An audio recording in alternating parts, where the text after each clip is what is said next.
Hello there. Welcome to the Saroy channel. Thank you so very much for joining me this evening, wherever you are in the world. Of course, I don't know whether it's evening that you're listening to me or morning, but it doesn't matter which, as long as you're keeping yourself lovely and warm, tucked in a cosy house, if it's cold out there, which it is for many of us. And keep yourself lovely and warm and get that hot cup of cocoa, because tonight I have got a phenomenal story for you that is literally going to knock your socks off. It did me. I mean, you're going to say to yourself, is it possible that there are actually people out there like this? And the answer is very definitely yes. So this story is better than fiction, let me tell you that now. So before we get started, don't forget to subscribe to the channel, click the notification bell and the thumbs up. Dear Sarah and all your lovely listeners, my name is Mason and I've been a long-haul truck driver for many long years now. So as you can imagine, I've got some incredibly exciting tales to share with you and your listeners that might just make the hair on your head curl, including a very exciting one-on-one encounter that I actually had with the hairy man himself, a way you would never imagine was actually possible. The ironic thing about life is it does have a peculiarly funny way of surprising you and always keeping you on your toes. I say that because growing up in San Francisco in an apartment in Nob Hill, it was really challenging spending many lonely nights without my papa. I remember as young boys my papa would be working for weeks at a time on the open road as a truck driver, delivering freight from San Francisco to Las Vegas. My brother Liam and I witnessed firsthand the stoic isolation and solitariness of my mother's empty, reclusive life that she tried so desperately hard to conceal from us with no avail. We knew that she really missed our papa. I remember my brother and I made a solemn promise to each other as young boys growing up that one day when we got married ourselves, we would never ever become truck drivers. Never, never, never was the operative word, because we did not want our wives to experience the segregation and loneliness that we had personally witnessed at close hand in my mother's secluded and fractured life. Growing up as kids in the 80s, my brother and I had an incredible, vibrant, spirited and colourful life in San Francisco. At that time, rents were still incredibly low, and I think the cost of our 3-bedroom rental was about $550 a month, which at the time we actually thought was rather expensive. In those days, even artists and musicians could actually afford to live in San Francisco, and they would support their carefree, laid-back bohemian lifestyles in the warehouses of Soma and the Victorians of Mission District. This would not invariably be possible today, because San Francisco has become ludicrously expensive these days. I also remember the skyrocketing cases of the whole anomaly of AIDS, which came into focus in the 80s. And also there was the terrible 1989 Loma Prieta earthquake that caused a tragic loss of life in the Bay Area, and my mother lost her younger sister Beryl to the 6.9 quake, which she took years to overcome because her sister was her very best friend. I remember as kids we would race down the San Francisco streets on the back of our bikes and our banana seats. It was in the Reagan era and everyone was wearing sweatshirts with the Esprit logos, and it was much more carefree way of life then, as we didn't have the technology we do today. So we were not physically attached to our cell phones and tablets like they invariably are today. Growing up, my brother and I were transfixed by everything mechanical, as we loved the inner workings of a car.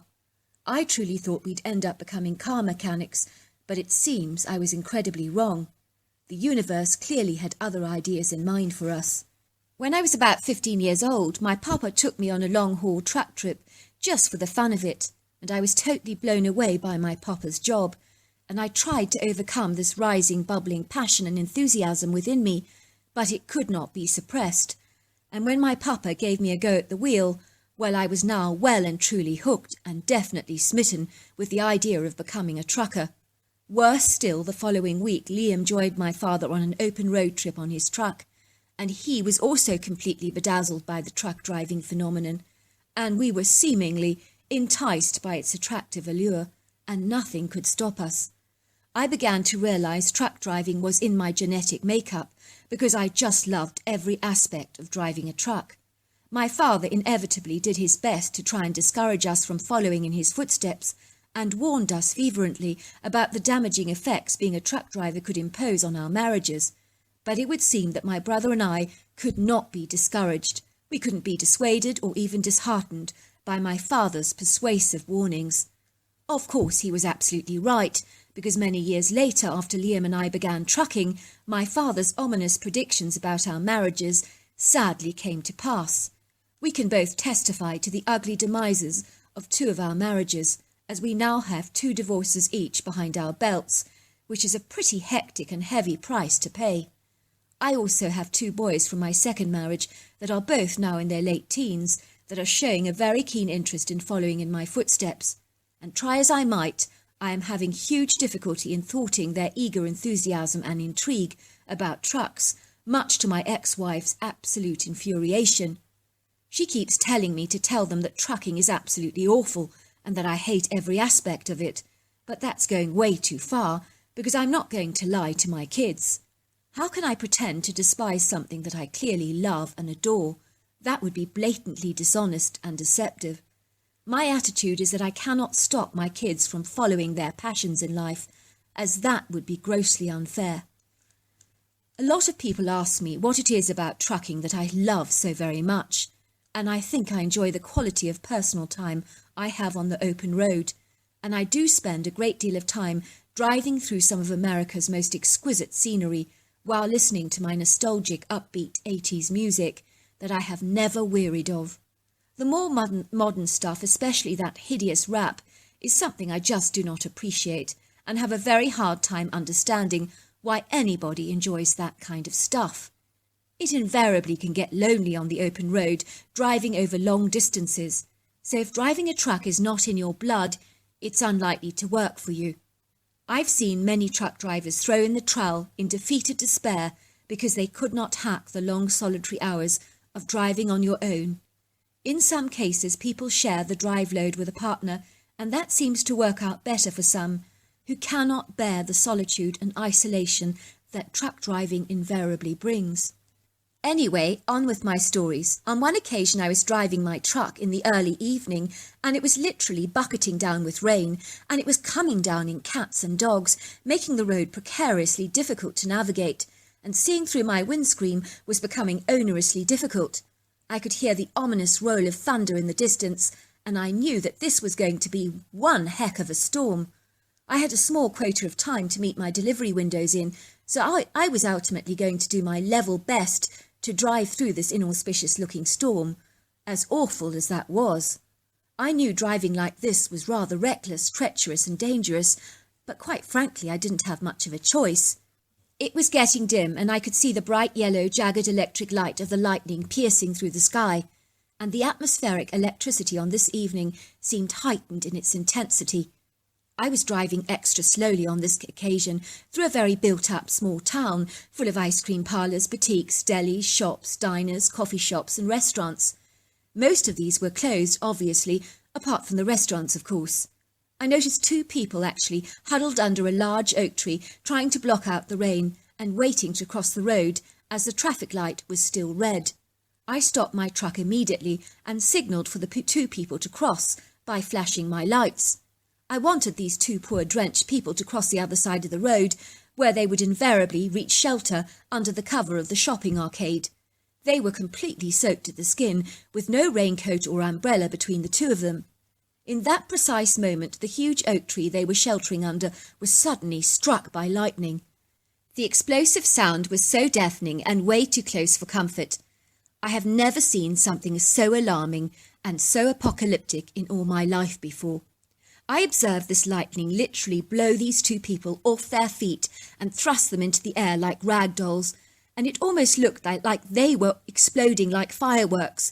It was quite frankly horrifying to observe, and I was terrified. I immediately wasted no time in jumping out of my vehicle and dashing precariously towards the 2 bodies lying on the ground, with their clothes lying in shreds and tatters around them. I was almost certain I was going to observe 2 deceased bodies. The teenage boy had completely lost his shorts. They had literally been blown off his body in the explosion and were filled with huge holes. It was bucketing down with rain, and the motionless bodies seemed dead, as I would have expected under the circumstances. But I immediately tried CPR, and I started to shake their bedraggled bodies, and after a while they seemed to become revived and come out of their coma. They did not appear to remember anything that had happened to them after they were actually struck by lightning, but through the colossal gaping holes with their jagged burnt edges of their clothes, I could invariably see that they were very badly burnt indeed. I called emergency services at once and helped the man and his teenage son out of the rain by escorting them back to my truck. While we waited for the emergency services to arrive, I remember father and son were so stunned that they literally sat there like zombies, staring out into space for a very long time and not saying a word. I mean, who could blame them? I think their close shave with death had really knocked their socks off, possibly physically, mentally, and very definitely emotionally. I was to examine the burns on their bodies, and I promise you they were third-degree burns with large red rings on their backs that looked like scalding from a boiling kettle. I was surprised that they weren't in pain, but I gather after the shock wore off they did experience a great deal of agonizing discomfort. The emergency services were utterly amazed that they hadn't been killed instantly, given the state of their injuries. But I'm glad to say father and son did both survive these ghastly, grievous injuries and received intensive treatment for their burns, and I gather they made a full and remarkable recovery. Now, being a truck driver, you do invariably get to observe some strange characters on the road, but never more so than on a late winter's evening in Tennessee. I was driving down the road to the scene of a horrifying collision. It appeared to be that one car had smashed quite badly into the back of a small, very cheap-looking utility vehicle, and so I got out of my freight truck to see if I could help at all. There was a young woman looking very shell-shocked because the front of her car had taken a very bad hit, and it would seem was completely smashed in, the engine through the dashboard, so to speak. Frankly, I was amazed that she could have caused so much damage to the front of her car, unless, of course, she'd been speeding, which I suspected was invariably the case. I did detect a somewhat sheepish glazed look on her face, which quite frankly affirmed what I'd previously suspected. I could see a man in his 30s who appeared to be climbing to the back of his vehicle via the front seat area, almost as if he was trying to retrieve something from the boot area of his car. His boot was completely mangled and could not be accessed through the back door. The woman was trying to dial emergency services on her phone with her shaking fingers and having very little luck, when quite suddenly the man brought out of his car a long dangling human leg, which he placed on the side of the road, with a very dispassionate look on his face, almost as if he was retrieving an old smelly carpet from the back of his car. I'm afraid the leg came off my mother's body in the accident. Still, it can't be helped. And he said this in such a nonchalant way, as if he was discussing a weather report, and there was nothing wrong about bringing out a dismembered body part out of his vehicle. I was so horrified that I just stared blankly at this man like a mummified corpse, hardly daring to believe what I was actually witnessing. Could this really be happening before my eyes, I wondered, while the woman began to scream, "Oh my God! Oh my God, I've just killed his mother! Oh my God!" She burst into floods of inconsolable tears. The slender hillbilly returned to the vehicle and proceeded to drag out his mother's deceased body with its dangling loose hand and dragged it along the road like it was a sack of potatoes. If things couldn't have got any more bizarre, stranger or peculiar, they invariably did. He then brought out another deceased body and put it beside the body of his mother. It looked like a young female, and she was also deceased. I was so bowled over with amazement that they had actually both died in this accident, and that this hillbilly was acting in such a detached, indifferent manner about their sudden and tragic demise. This time the woman started to scream, "Oh my God! I've killed 2 people!" she said, freaking out. "I'm definitely going down for this. I better call my lawyer." I could see her tapping as fast as she could into her cell phone, and luckily it would seem her fingers were now more composed. "Dad!" she cried. "I've just killed a mother and a daughter." Her phone was on speaker, and I could hear her father say, "You've done what?" And I could hear a woman's voice say, "What has Nicolette done now? Do not tell me she's been speeding again. I warned her about this." "Dad, I've killed 2 people. I need a lawyer, now." "You've got to be kidding," came her father's voice. "What the hell happened?" I drove into the back of this man's utility vehicle, and I killed 2 women instantly, and her leg is lying separated from her body on the road. Dad, if I'm going to go down for this and spend my life in jail, everyone's going to call me a murderer. All my friends, everybody, they're all going to accuse me of murder. Now, hush, came the father's voice. Where are you? I'm coming now, and I'll get a lawyer onto the case now. Do you understand? Nothing to worry about, dear. The 30-year-old yokel looked at the woman and said, Why are you crying? You've got insurance, right, for the car, right? I'm crying because I've just killed 2 women. I can't believe you're acting so indifferent when your mother and your sister, I assume, have both been killed in this tragic accident, and you're acting like nothing has happened. Well, I didn't care for them much anyway, said the man. Never did like my mother. She was always such a busybody, poking her nose in everybody's business. And as for my sister, she was a spoilt brat. I'll be damned if I pay any funeral costs for the 2 of them. Do you have any idea how expensive a coffin is these days? Oh, and the cost of a funeral, it's crazy. What did those miserable cows ever do for me? I'll be damned if I fork out a single penny for them. You know, you really are cruel, said the woman. You don't care that your own mother and sister have just died. All you care about is money. And as for me, I'm going down for murder for this, I'll have you know. And how do you think that makes me feel? The man began to laugh. You think you killed my mum and sister? I found them a couple of hours ago in the house because they both died of carbon monoxide poisoning because of that broken-down old water heater. I kept warning the old lady about the poison gases, but she was too tight to get it fixed. Serves her right, if you ask me. You mean I didn't kill them? Cried the woman, looking agog. You mean they were already dead? You've got to be kidding me. Suddenly I realised that this was all incredibly bizarre. What on earth are you doing with these bodies loose in your car like this anyway? Should you not have called the authorities and got a funeral home involved to remove their corpses from your home in the first place? And what about certifying and formalising their deaths? They might need a post-mortem as well to verify the cause of death. It might not be carbon monoxide poisoning that killed them. That needs to be investigated. It's very illegal, I think, to handle the body yourself like this. I told you, said the man. I want to avoid funeral costs. Why should I inject a penny of my hard-earned money for my sister and mother?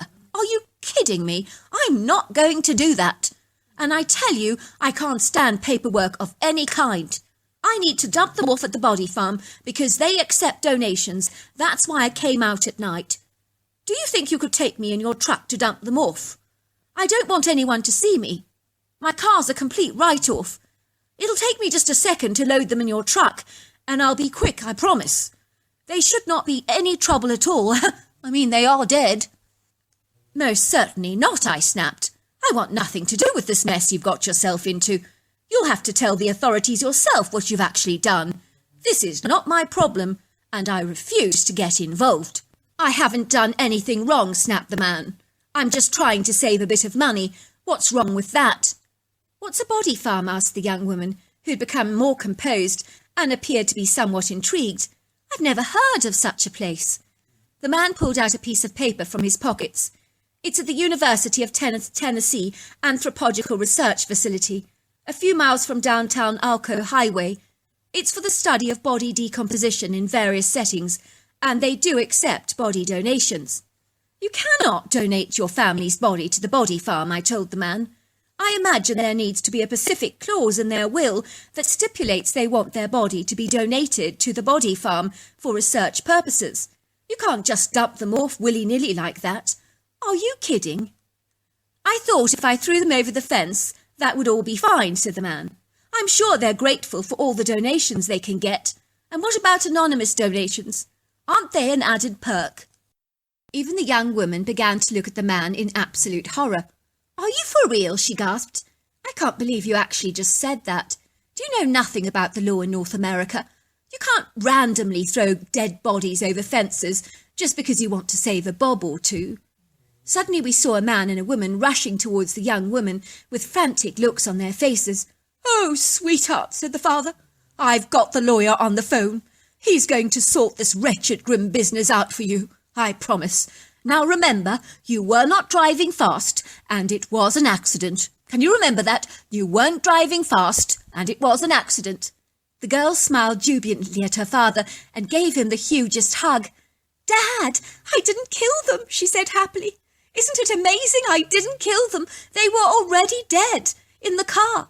He was just going to dump them off and throw them over the fence at the university when I happened to drive in the back of the vehicle.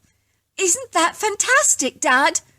The father and mother stared at the man with horrified looks on their faces, as if they were looking into the very eyes of the Grim Reaper, and I could tell by their terrified expressions that they were definitely in flight mode.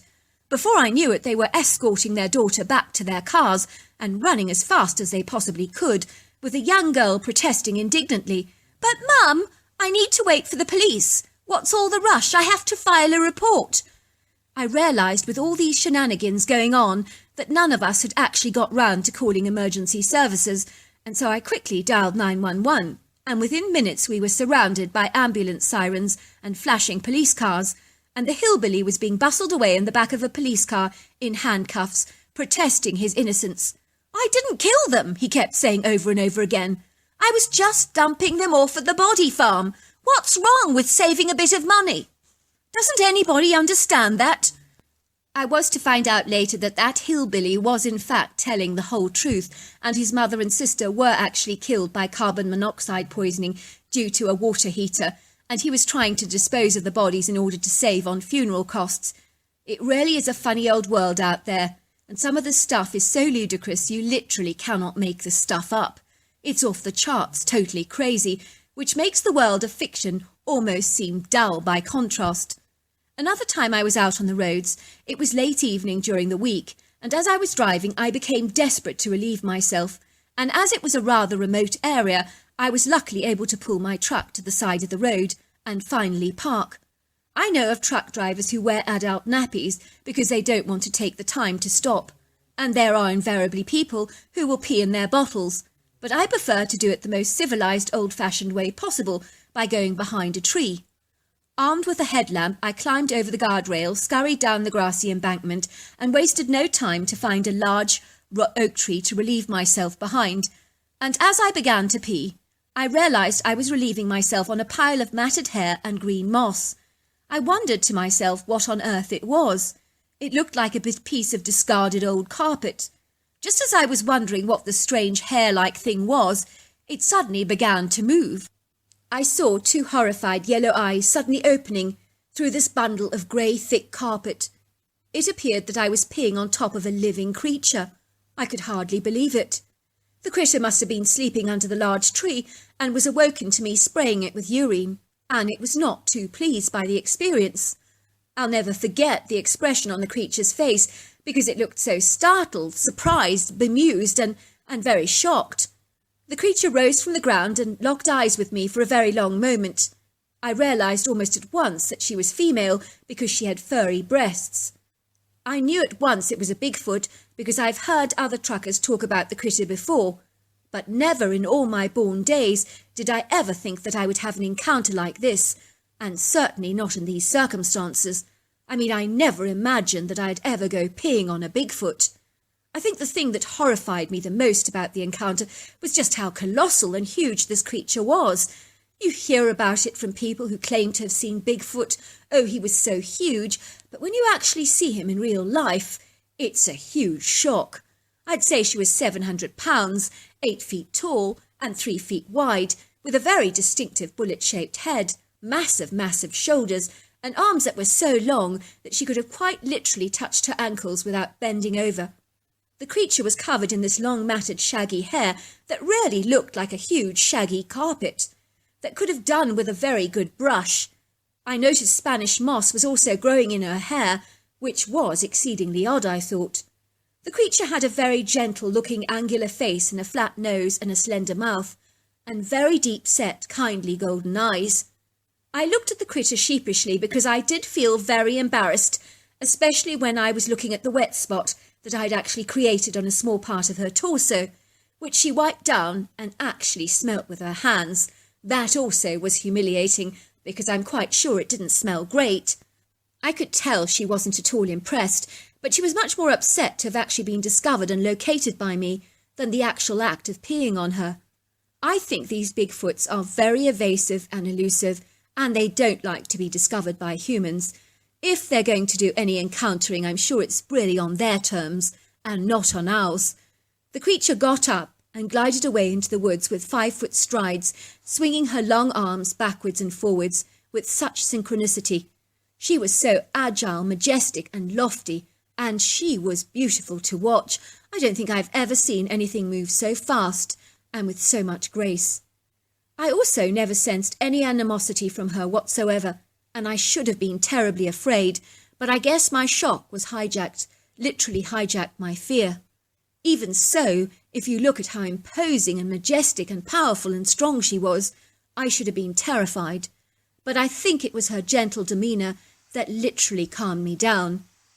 On reflection, I'm very glad I didn't pee on a male Bigfoot, because my trucker friend assured me that if I had done that, things might have taken a very different turn, because it would have appeared that I was acting very dominantly, and things could have turned very badly for me in those circumstances, and I have a sneaky feeling that he might be right, because I don't think a male Bigfoot wants to be challenged by a male human.